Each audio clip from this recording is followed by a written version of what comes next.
Morning. Listen.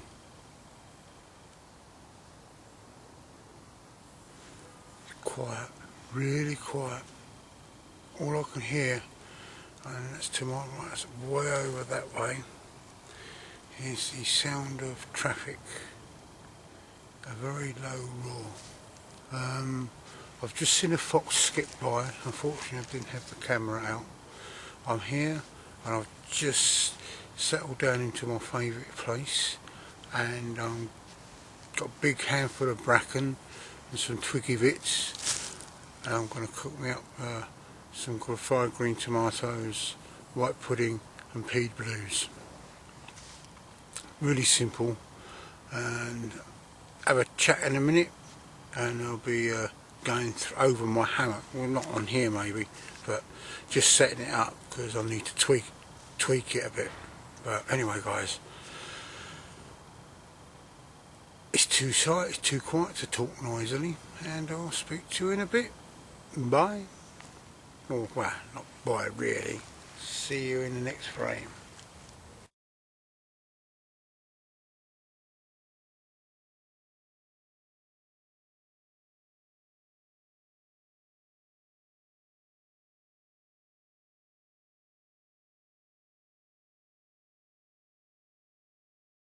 Hi guys, I'm glad you could join me here in the woods today.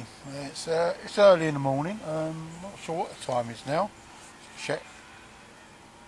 Oh, it's nearly 9 o'clock, so it's not too bad. I've had a nice little fire going in my nice little fire pit. The extremely heavy but useful portable fire pit. It's made by Gillette. If you look in a previous video, you will see it going. It's a great. I still got it ticking over. Previous scene, I showed the making of a resin candle. It didn't work too well. Bit disappointing that, but then it is best to show failures as well as successes, because without failure you will never achieve. You won't achieve any form of success, and you won't ever move forward. You know, as long as a failure isn't terminal, you're okay. Well, I say there's a little resin candle. There's a couple of candles you can make out in the backwoods, and it really does depend where you are. It's no good trying this in places where birch doesn't grow, or pine. Pine, get resin, and it's obvious you go for the good resin. You know, not too mossy, not not nice large lumps.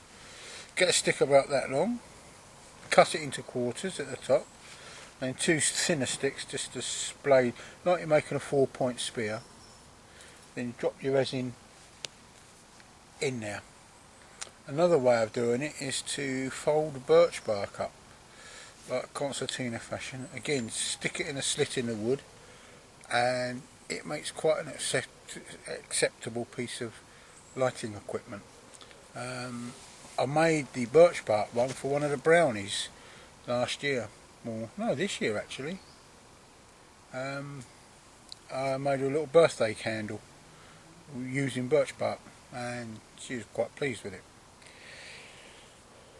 Well, I would like to welcome all my new subscribers on board. Great for subscribing to my channel. It would be nice if you leave comments, and I hope you find stuff of interest. I spend more time burbling and putting over observations of what's been going on in the world of bushcraft and wood lore, scouting, whatever you'd like to call it. It's most people. Yeah, I like to get out at least once a week. I might not do much. I might do what I've done today and just sit down and have a bit of breakfast. In a little bit I'll be stringing up my hammock. I'm away next week and I want to get the hang right on this time. Last couple of times I've been out, I've not got the hang right, and I need to tweak a few things within the hammock itself. But that's by the by. Hammock camping is very comfortable and good. You don't have to worry about too much about the ground underneath, but I'll be back to that in a minute. As I say, welcome to the new subscribers. Anything you want to see me do, drop me a line. You know, maybe we've all got gifts to share. You know, my friend Sandy, he's well into his knife making now, and he makes wonderful knives. I was privileged to be given one of his knives, one of the earlier models. He's now refined them, and they're looking very good. And my friend Adam does the same. He makes knives. Some of us take our kids out. I don't have children. I just have a little doggy. His name's Alfie, but he goes under other names as the Foraging Hound, Flycatcher, Sir Peas a lot, because he likes to top up before we go out, and he pees a lot. I call it marking his territory, but surely his territory can't be the size of England, because he does pee an awful lot. Anyway, regardless of that, do some jam. Well, I don't do the jam making. My wonderful lady does the jam making and preserve making. To me, an aspect of bushcraft. If you're living out in the backwoods, if you're doing a dip for a neckie, you have to do that sort of thing. That is true bushcraft. And on that point, I don't know whether I mentioned this in the last video, but there was on one of the groups I'm on Facebook, a scoutmaster wanted to know which was a good bushcraft book to buy, and I was actually quite taken aback by this, because this guy is a scoutmaster, and surely he would know that the best bushcraft book to get is actually Scouting for Boys by Sir Robert or Lord Baden-Powell. Great book. I've got two editions. I've got the 1908 edition, and I've got a 1950s edition on my Kindle, and both are very good reads. There are slight differences. I mean, the later edition contains stuff pertaining to wireless sets and Sea Scouts and Air Scouts. Great reads. Another good book to get is Wildwood Wisdom by Ellsworth Yeager. Again, very good book. Okay, the guy lived in the States, and obviously a lot of it is very American orientated, particularly when it comes to the wild foods aspect of it. But the core of it and some of the skills that are within it, a certain Ray Mears uses a lot, so I would suspect that he has that book in his collection, and it's a very good book to get. I'm just trying to think of another book to get. I suppose if you're starting out, those two books will see you right. Plus the Outdoor Survival Guide by Ray Mears. It's the second book he produced, and I think it's one of the best of his books. His essential bushcraft does tend to wander a bit when it comes to environments, but then okay, I spend all my time in the North European environment, which is totally different obviously to if I was living in the desert or subtropical. Another book I've got lately, and again it's on my Kindle, and it's a guy called it's thanks to a guy called Jungle Crafty, which I'll come back to in a minute, but it's called The Ultimate Hang, and it's to do with setting up hammocks and hammock systems, you know, not just and using tree huggers, and it's actually a guide for beginners and experienced people on hanging the hammock and the best way of doing it, and all the kit that's involved, because hammock camping obviously is totally different to tent camping, which I can do. I have a tent, and I will be taking it with me next year on a little project that I've got planned. But it looks a good book. I've just started reading it, and there's some good bits in there. Now I subscribe to a channel called Jungle Crafty. Now this guy is English, and him and his wife and his menagerie, or his collection of dogs, live out in Borneo. and it's great. I doubt if I'm ever going to get out to Borneo, but his tips are quite good, particularly when it comes to sort of like being out in the woods, you know, keeping stuff off the ground, because obviously, particularly out in the jungle, you get things like leeches and what have you, and really nasty creepy crawlies on the ground. His tips are good, and I really enjoy watching his channel. You know, it's great because he's so relaxed. And it's great on sort of like what kit to take with you, and he is very minimalist for him, you know. And obviously it's a wetter environment than it is here. Actually, it's been quite dry here lately.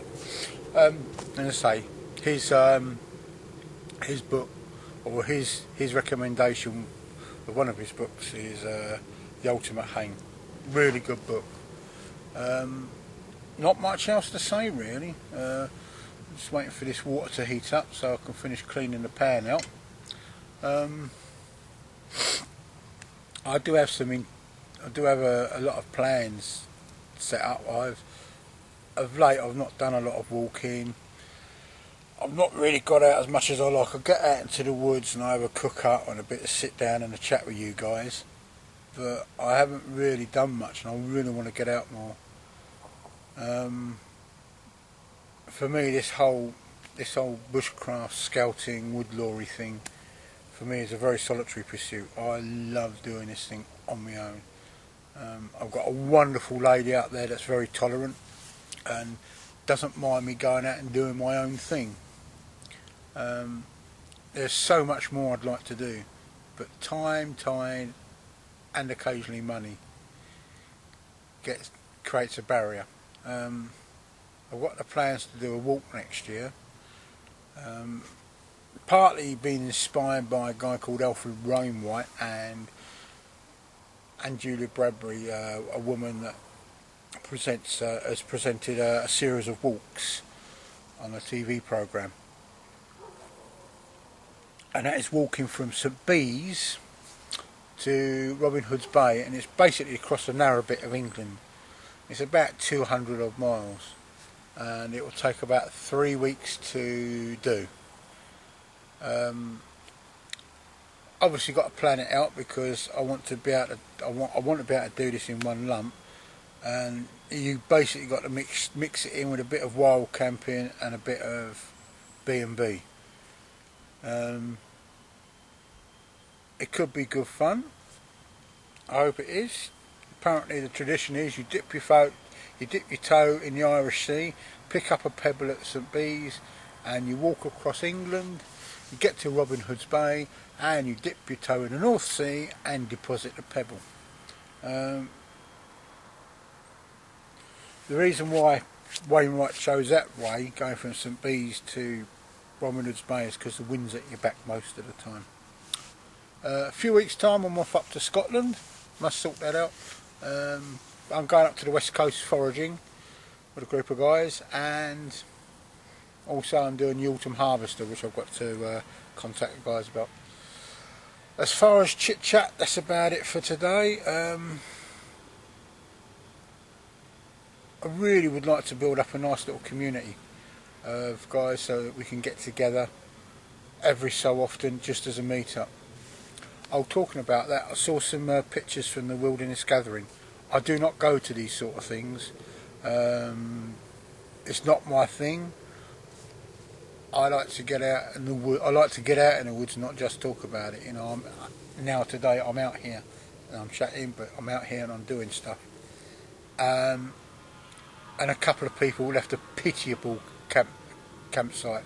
Fire scars, leave no trace, and it was absolutely the pits, you know. And there's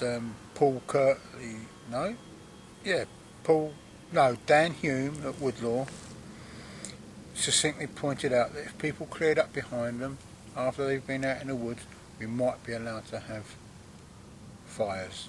But that's getting into the political side, and politics is always a pain in the neck. Anyway guys, I shall see you in a bit.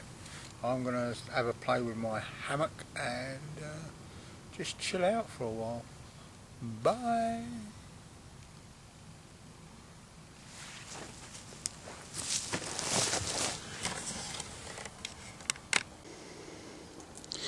Here's my faithful little hound, Alfie. Strange little doggy at times. He's nice. Right, I'm going to move up. I'm just going to go over. Right, this is the fire pit that I've used today. It's worked quite well. I've just had a big burn up. I've got a lot of the old fire dogs that other people have used around here, and they've just burnt them all up, burn them right down into ash. Sort of tidied the place up a bit. It looks a bit of a mess, partly my fault. And I've got another brew on the go.